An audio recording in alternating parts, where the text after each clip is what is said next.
Grace to you and peace from God who is, who was, and who is to come. I get kind of frustrated with Scripture, and I really wish that the authors would have put in a little bit more of what the individual was thinking. So give a little bit of background. You know, like you read in a novel, sometimes we get, Joseph was tired, and so he spoke, or she said in a kind voice, or speaking sarcastically. He said, we don't get that in our Scripture, and it would be oh so helpful, especially in the very first story that we had in our gospel reading today of Jesus' encounter with this Gentile woman. Now, real quick historical background. So our lesson calls her a Gentile of Syro-Phoenician origin. Well, I'm sure you all know exactly where that is, but for the couple of us that are not quite familiar with what that might mean, she is a Gentile. That means she's of Greek culture, Syro-Phoenician origin. That means that she is ethnically a Phoenician, coming from the Syrian part of Phoenicia. So just basically north of Israel, and she comes from where the Phoenician settlement is up there, as opposed to the Phoenician settlement in North Africa. Additionally, the people of Israel, this might surprise you, but they don't get along really well with these foreigners who are the next country over. Phoenicia was a wealthier country. They had a higher standard of living. They also had a long-standing tradition of raiding the border towns there and robbing those folks of all of their food. Now, the fact that these folks were pagans, that they did not worship the God of Israel, that was just icing on the cake for the Israelites. The event from our gospel lesson this morning, though, takes place near the town of Tyre. Tyre is a Phoenician settlement on the Mediterranean coast. It's about 40 plus kilometers north and west of where Jesus was in the previous chapter. But somehow or other, word has gotten all the way up there about who Jesus is and of what he is capable of. Specifically, this message has gotten to the ears of this mother whose daughter is ill. And so this woman approaches Jesus, asking him to cure her daughter.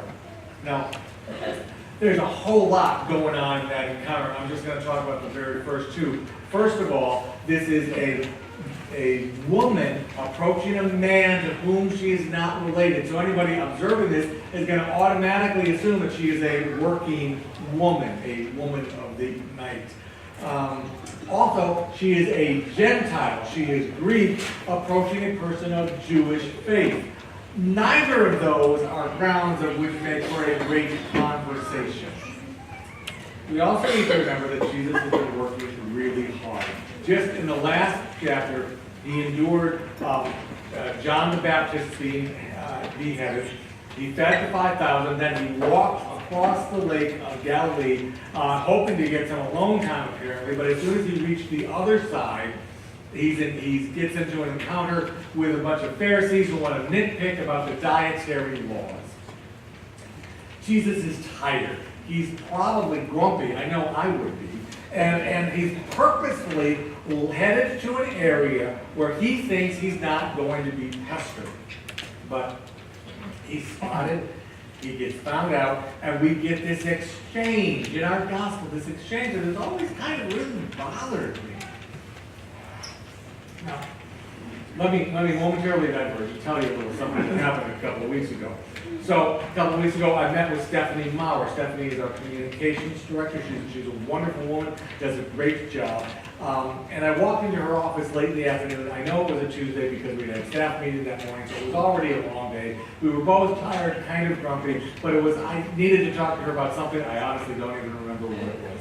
But we sat there and we talked, and as we were talking, Stephanie remembered something else that she wanted to show me. And so she pulled up her phone, and she's quick scrolling through her phone, trying to find what it was that she wanted to show me. Now, I've been trying to tell y'all for a while that I'm not a nice person. I am snarky, I am sarcastic, I am way too cynical. And sometimes, I know this doesn't happen to most of you, but sometimes my mouth reacts before my brain engages. So Stephanie's sitting there scrolling through her phone, looking for the thing that she wants to show me. I responded because I'm not a nice guy. Wait, let me put on my interested face. And I tell you all that because I think that's kind of what's happening in our gospel lesson this morning. I think that Jesus wanted some peace and quiet, and this woman, who wasn't even one of his own, comes up to him and starts to pester him about her daughter.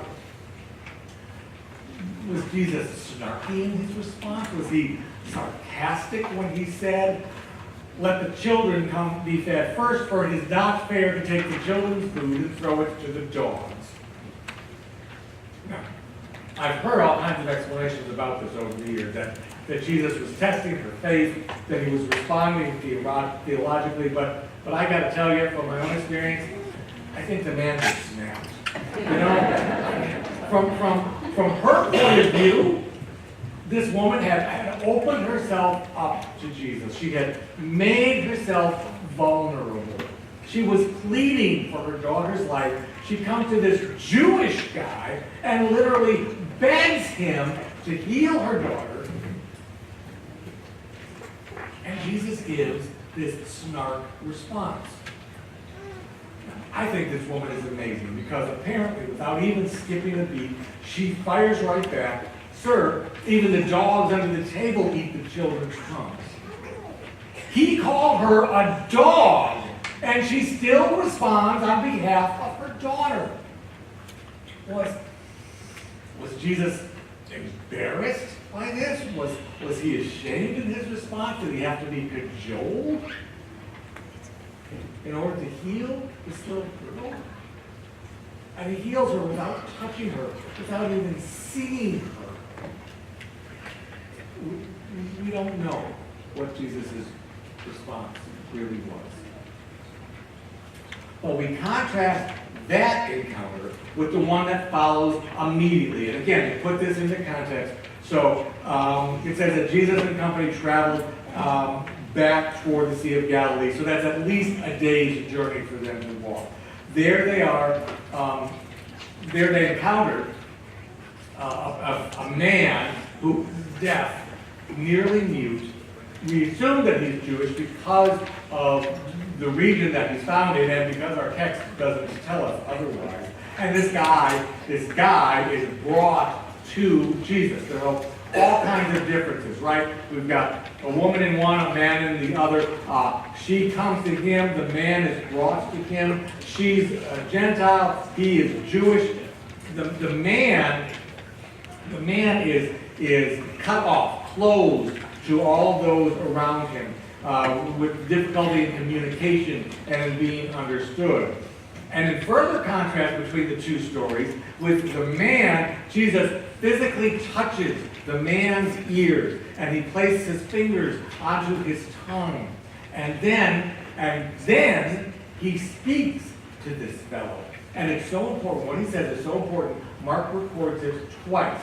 First in Arabic and then in Greek. Jesus says to him, there's no witty repartee, there's no ethnic or gender slurs. Jesus simply says, Ephatha. And then again in Greek, diakonisai, both of which mean literally be open or to gain understanding. What a contrast between those two stories. Now, if we go by my interpretation, that's what it is, my interpretation, with this Gentile woman, Jesus needs to be prodded, encouraged even, to do the right thing, to do the moral thing. Yet in the second encounter with this presumably Jewish male, Jesus jumps right in and simply heals the fellow.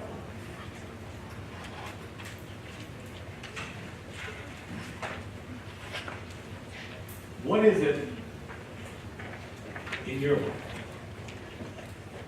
How do you need to be open? Open yourself up to God.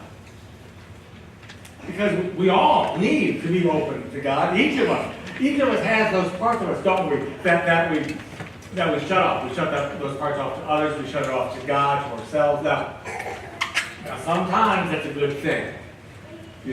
Sometimes we try to not listen to those, those little voices, those impulses that strive to make us do things that are not positive, things that we know will hurt others, that push us to say something like, let me put on my interested face. But too often, what we end up doing is closing ourselves off to the positive parts. We shut off those voices and we don't listen to the ones that urge us to go talk to that coworker who's looking really stressed out, or to go up and help the stranger, a giant who can't quite reach the top shelf. God calls to each of us to be open. Christ calls us to open ourselves up to not only hear God's voice when God calls to us, but to act on what it is that God is calling us to do. Ethnic heritage, economic background, spiritual strength, none of those are important in our ability to share God's message of love and grace and strength and forgiveness. What does matter is how we respond when God opens our hearts and calls us to serve.